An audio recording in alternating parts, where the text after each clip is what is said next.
ചോദ്യം ചെയ്തത്. ഈ ചോദ്യങ്ങൾക്ക് മുന്നിൽ ഒരിക്കൽ പോലും മൗലവിമാർ ഉത്തരം പറയുകയോ മൗലവിമാരിൽ ഒരാളും മണിക്കൂറുകളോളം ജിന്നെന്ന വാചകം പോലും പ്രയോഗിക്കാനാവാതെ വിഷണ്ണരായിരിക്കുകയായിരുന്നു.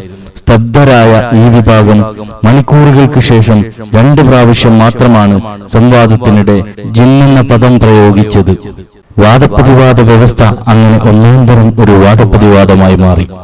മുജാഹിദികളൊന്നും മറക്കാൻ ശ്രമിക്കുന്ന ഒരു സംവാദ വേദിയായി മട്ടാഞ്ചേരി അങ്ങനെ ചരിത്രത്തിൽ ഇടം പിടിച്ചു.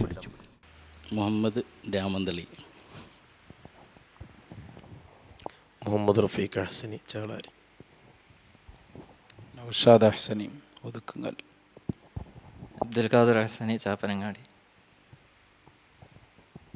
കുഞ്ഞു മുഹമ്മദ് ചെർലായിക്കടവ് സുന്നി സെൻറ്റർ.